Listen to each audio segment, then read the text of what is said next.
Hello and welcome to the SEO news for week 5. So that is last week. I've gathered all the cool insights, tools, guides, news, everything related to SEO and of course LLM visibility or GEO, AO, whatever you want to call it. Doesn't matter. Yeah, let's jump right into it. First up, we've got vector embeddings for SEO workflow. Not vor, but for.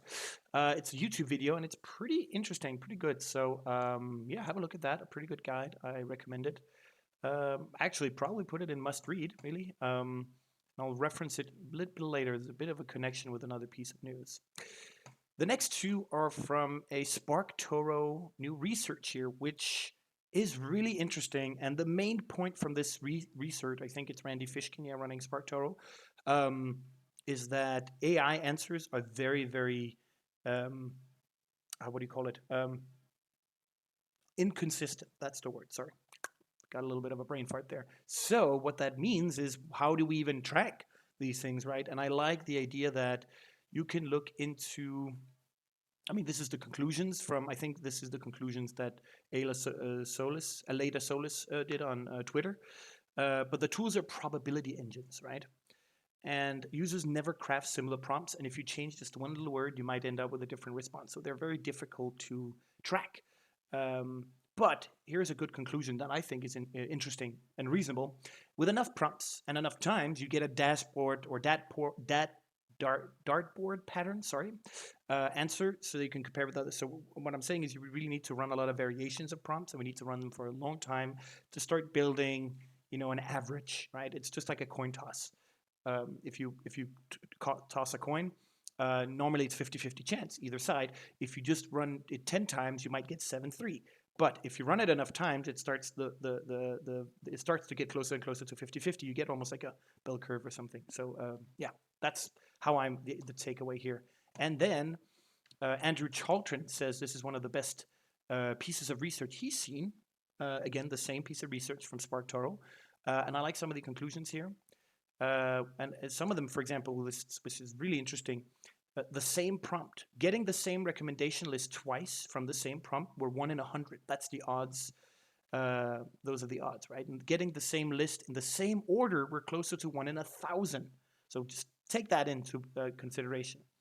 So position tracking in AI is mostly noise. Visibility of brands, it's much more consistent. So again, if your brand is just mentioned, that's nice. But tracking specific positions is tough. Some brands and entities appear again and again for many runs, which indicates that the model's preference tends to be for that intent. So you can start looking at like the model's preference, so to speak. And almost none of the prompts in the study looked alike. So again, very interesting. So again, there is a lot of these. I think Peak AI is a good tool for AI tracking. Profound is a good one as well. There might be some others. It's important to take everything with a grain of salt when you do this type of tracking. Run a lot of prompts, wait a long time, maybe do some causal impact studies, and very importantly, also look into brand queries, Google Trends, brand queries, et cetera, et cetera. Is that evolving as well? If you get mentioned a lot in AIs, a lot of people will then also Google your brand in Google. So try to run causal impacts on that and really don't panic and or don't make drastic decisions based on like short-term AI tracking metrics, right? Good. Next up, huge SEO news. Google is required to make a laundry list of changes to AI search. So this was from, let's see here, Barry Schwartz announced this first. What this means is super interesting. Google has to then share an opt-out for AI features. So we don't really have that right now. You can, like, if you opt out, you also opt out of the index, I think. Attribution. Ensure publishers' content is properly attributed in AI results, which is really cool. Fair ranking. It needs to demonstrate fair ranking and especially look at Google-owned properties plus Reddit. Transparency, like this is huge. And again, this is just for the UK market. We might get this in Europe. Sharing this and proving this is huge, especially the attribution. Me and a lot of people like Lily Ray have complained that we're just stealing traffic. You're taking really good content that we're writing and just mishmashing it and appropriating it into AI overviews to keep people there, and you're stealing traffic and brand visibility. And that's okay if you reference us as a source very visibly, but you're not in many cases. And it's gotten a little bit better over time, but still, I think this is a great reaction to Google from UK. So good stuff there. And then let's talk impressions, the biggest hoax apparently. So Nick Leroy here argues that treating impressions, especially the LLM impressions, as a primary KPI is a trap. I agree, and it kind of aligns a little bit with the SparkToro research. So these are really, really good pieces of news or articles, so to speak. What stood out for me here is, well, practical, defendable signals for most SEO teams, rising citations mentions, improved share of voice, growth in branded and direct traffic, lift in homepage, and brand plus product queries. So again, even if we almost purely optimize for LLMs and GEO, we end up usually improving, if you do this right and long term, you end up improving your SEO, classic Google traffic. And so looking at those is a good idea next to perhaps your LLM tracking data. Again, talked about it previously here in this video, so I'll skip the details, but really good read as well. It's SEOforlunch.com. The first time I actually mentioned them, I think. Google AI Overviews follow-up questions apparently jumped directly to AI mode, which again, just stealing more traffic from us. So that's a thumbs down for me there, Google. Lily Ray as well has a fun fact for AI search. This one is really interesting. I republished this on LinkedIn. When ChatGPT and other LLMs are retrieving snippets from Google search results, they might be using SERP API or anything. They're also retrieving the exact meta descriptions, and sometimes those are the AI rewritten ones. So this just proves that they're using Google, which is an important layer for AI to use, and I think Google is going to try and fight this, right? So really, really interesting that they're using these scraper tools, and Google is probably going to combat this. We've seen it when they removed the 100 num. I think Google had, a while back, they were looking for some sort of spam expert engineers. So they were looking for a person that could help them stop this over scraping, because one of their bigger, like, I'd say big competitor, but AI, ChatGPT is a competitor, and if it's using Google, but we're not getting any ads or anything, that's really bad for them. So I think they would like ChatGPT to stop using it, and ChatGPT might have to do some sort of, deal with Bing perhaps instead. That would be what I would do, I think. But really interesting to see that. And again, she talks about how many of these, from 2002, Google was rewriting 62% of meta descriptions, and it might go up now that we have AI as a tool. So it's just really interesting. The new content failure mode. This is a really interesting article as well. A lot of LLM stuff this last week. Basically, it's this article, which I think you should read. It's a must read if you're working with SEO and content. Is if you're writing too long narrative texts, a lot of that might be missed or misused by LLMs, and so we need to find a middle ground between what LLMs like to reference and what is good narrative content that humans like to read. And I think this kind of gives you a good middle point here, and I like this structural fixes here, like gimmicks. Lead with decision-critical info, use clear anchorable claims, separate main guidance from expectations, state context assumptions explicitly. And then you can treat the mid-page content as fragile, promote or repeat key points near the top to ensure model use. So it's about structuring, I think, the intent, finding the intent and structuring the content so that we have like this, okay, very explicit kind of answer, and then perhaps mid-level or mid-page could be a little bit more narrative, like, hey, here's an example of how to use this information for the humans, right? And I think in that case, because it's so structured, having a table of contents that might be even sticky is really a good idea. So I like this article. I think everyone should read it. It's really, really interesting if you're working with content and SEO.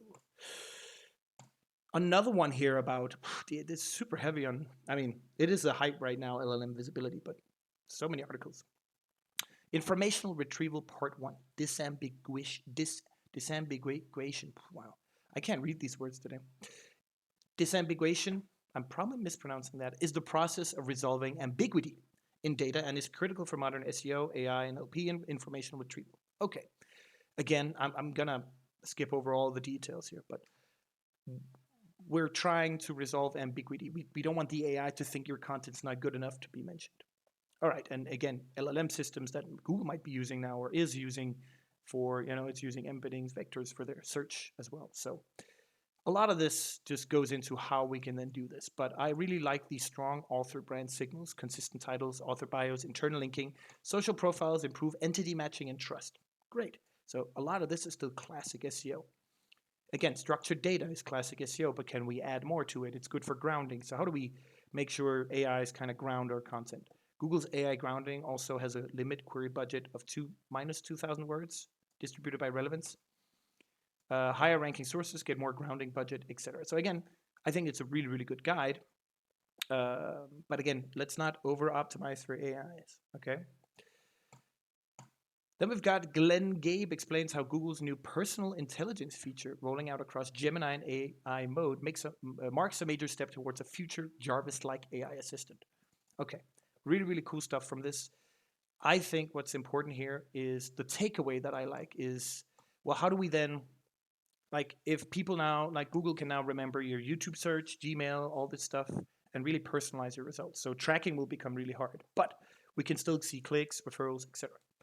The tactic then becomes, remember, going into full-scale brand and trust building. And I think that's like good branding, trusting, digital PR, all those. I think that's a really good conclusion to this, is how you can tackle this. And I think this is a recommendation we've been giving for years. And we're just kind of adding a layer on top now. And, you know, for people to listen to us, we almost have to mention it's an LLM, AEO, GEO trick. We can't just say it's good SEO anymore, because this is what people are listening to. Or companies, at least, that want sense SEO. All right, another analysis, the Web Almanac 2025 looks into, well, it's a huge report about the web, actually. But what I like here, this is the takeaways I got. Web Almanac shows widespread technical SEO issues. So that means a lot of websites still lacks best practice. LLM.text is present on a very few sites, and there's no commitment from the AIs to even use it. No proof. And AI agents can automate 60 to 80% of routine SEO tasks. So it acts as an accelerator, but human expertise is needed for judgment, business context, and the final 20% of the work. I agree. Maybe not with the 20%. I think there might be a little bit more, because what I've learned from working with very different clients and also trying to build tools for colleagues is that a good example might be site migrations. I feel like they're all different and the context is different. That's why you need the human. But also to solve the problem usually requires that imagination. And I think AIs might be able to solve it, but not always. I think like that human input might turn those 20 up to 30, 40%. And again, this is where it becomes really important to go in and get a lot of experience with different clients and markets. If you don't have that, you've been in-house for 10 years, it's going to be hard, I think, to, you know, justify why you're worth those 20%. Why not take someone who had a lot more of that experience? That's you need to focus on the 20% that the humans actually do. So don't become really good at matching 1-year-olds to another fast. The AI will be able to do that. Yeah. More of a breakdown here for, you know, my SEO consultants out there. Google search as well adds preferred sources help doc. So the preferred sources is something we've seen in Google, I think in the US only, but now we have a help doc, which is really interesting. Again, being a preferred source can increase visibility in top stories and help drive repeat traffic and brand preference. So if you think that's a good idea, go in, look at the help docs, you know, look at the eligibility. Can't talk today. But yeah, here it is. There's a link in this article as well. Google also published a agentic AI research paper, and here is a breakdown of what it means for SEO. Again, I feel like this week is just a lot of heavy-duty technical content here and guides. So let me just try and figure out. I've only highlighted this part here. Ranking in classic search, aim for the top 3, right? That's one of the insights here. The research found that agents pulling from the top 3 pages, so traditional SEO remains crucial for agentic AI visibility. Great, we're back to classic SEO. This almost always goes back to classic SEO in some weird way, right? But a lot of this, if you can look and read this, is very technical. So I'm trying to really just share with you the main insights. But again, a very interesting article from Search Engine Journal here. Also a guide from LinkedIn who shares what works for AI search visibility. Everyone is taking their bit at this kind of guide. I understand why. So again, just this looks like a lot of the ones we've published previously. So just have a look at it. And then I want to show Lily Ray just shared this interesting example of programmatic pages. And with her classic, it works until it doesn't. You know, that should be her epitaph. But as we can see here, they started publishing a lot of these programmatic pages that says resume examples for XXX career, like insert career. All the titles are the same formula, etc., etc. They're all misusing aggregate rating schema, a lot of obvious AI content. It worked, and then it dropped. Now, people in the comments are quite interested here. Like what somebody's saying is that, well, it worked for 3 years, so that's a lot, right? And you'd say yes, but I feel like if it worked here, if they had then gone back and said, okay, we see this first drop, okay, maybe we should work on these pages, make some better titles, add some more, differentiate the pages a little bit. I feel like if you really have your title formulas and it's really just generic AI slop, you're just sending these signals to Google that, hey, this is obvious, just programmatic stuff we've been sending out. So I think this just shows that you could probably try and do this, and if it works, I think that's great, but then always go back and make those pages better. And now that they're in the index for these keywords, I think it might be easier to optimize them and stay in top or get even higher visibility scores. So, I'm not saying the strategy is bad. I'm just saying make the page better after, because usually they don't last, as is the key takeaway from this, right? And then finally, we have a new SEO process here. Again, let me share this. It's from Chris Long on LinkedIn, who posts way too much. Good stuff, honestly. Extracting Google fan-out queries and mapping them to your contents in 5 minutes. Now, I actually have my own Colab script that does this on a level where you just send it a URL and then it creates, it looks at the topic of the page and it creates a lot of query fan-outs and then checks how semantically similar they are to the page's content based on chunkification, and then you can tell you, well, this has been answered very well in this and this has not. So what we're looking for in my tool is, out of these 30 query fan-outs queries, right? Out of these, which ones should we actually tackle and maybe answer in a separate post and link to it, or answer it on the actual page? And again, you can discuss which makes the most sense. So my tool always does this, but it looks like he already has something that does it a little bit differently, where here it's looking at it at high scale. So instead of just one URL and a lot of fan-out queries, it'll look at all fan-out queries and map them to your content. So it's a bit different here, or at least at larger scale. So very good stuff. We can see here, boom, boom, boom. Yeah, so we can look at an example here. We've got the keywords, and then we've got clear gap, related gap, score, and then topic is relevant. So again, do I know what content it should be on, etc.? Like I prefer the URL where I'm just, here's a URL, here are the queries, which ones should we tackle, boom, and move on. I feel like that's enough. I think this might be too high scale, but I still think it's an interesting post. So voila. Whew. Okay, that was a lot of very technical content and LLM focused. I feel like we're going to have a lot of that this year. So I'm going to try and dig a bit deeper and look for things like, hey, remember, like titles optimization usually work, or make your content better or update it. Like all these simple things we usually do, they still work. And we've had great examples of that at my job just before I left. So I think we should still remember the basics. But yeah, a lot of good stuff here and a lot of good reads still. A lot of, again, going back to the content failure mode, really love that part. The SparkToro thing with the LLM tracking is really good. It's definitely a must read. Again, go down to the video description. You will have all of these links with summaries and titles so you can do further reading. And well, thank you for your time. I appreciate it. Like and subscribe, and hope to see you soon, which is next week when I publish another video. Goodbye.